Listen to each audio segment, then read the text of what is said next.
매일매일 범죄가 발생합니다. 범죄가 발생하면 우리의 삶은 어떻게 달라질까요? 범죄자와 피해자를 제외하고는 우리의 삶이 크게 달라지지 않는다고 생각하는 사람들이 많습니다. 그러나 범죄 발생에는 분명 우리의 책임과 역할이 존재합니다. 현재 형사사법 체계를 한번 들여다보겠습니다. 범죄가 발생하면 국가는 범죄자를 처벌하기 위한 절차에 돌입합니다. 경찰과 검찰, 그리고 법원이 이러한 역할을 담당하죠.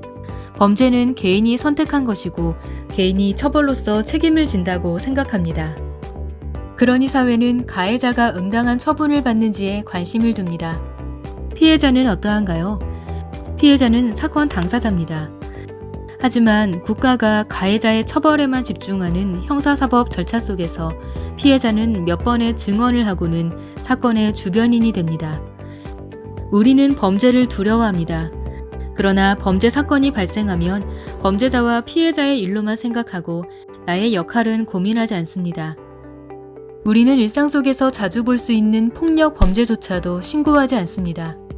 왜 그럴까요? 아무것도 안 하는 것은 너무 쉬운 선택이고 범죄에 대처하는 나의 역할에 대해 배워본 적이 없기 때문입니다. 범죄가 발생하면 가해자는 처벌을 받습니다.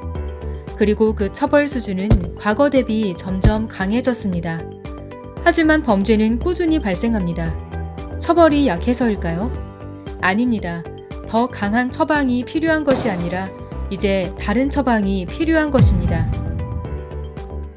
범죄자가 또다시 범죄를 저지르고 피해자는 회복되지 않고 이를 접한 사람들은 두렵기만 한 이 사회.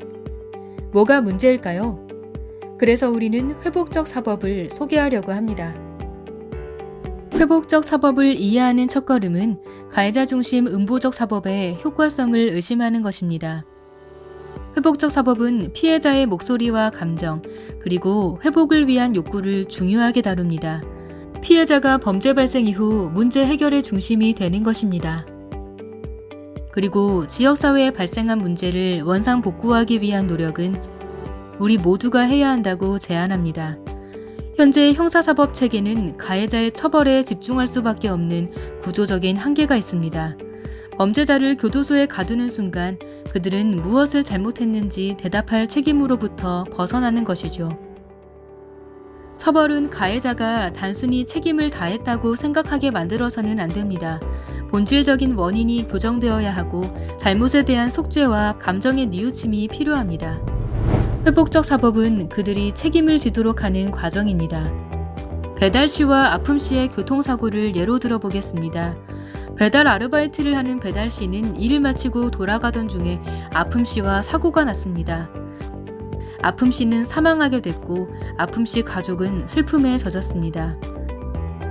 교도소로 간 배달씨가 죗값을 다 치렀다고 생각하고 아픔씨 가족의 슬픔과 회복에는 전혀 관심이 없다면 어떨까요? 아니면 이런 모습은 어떨까요? 형사사법 처벌 이전부터 아픔씨의 가족에게 사과하고 슬픔을 같이 나누며 구체적인 피해 보상을 고민하는 배달씨, 그리고 어두운 길에 밝은 조명을 달아 교통사고를 방지하려는 동네 사람들이 있는 사회.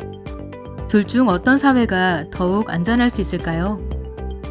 이러한 회복적 사법은 교통사고, 공공기물 파손과 같은 경미한 행위부터 살인 범죄로부터 살아남은 가족 구성원들의 회복까지 넓게 적용될 수 있습니다.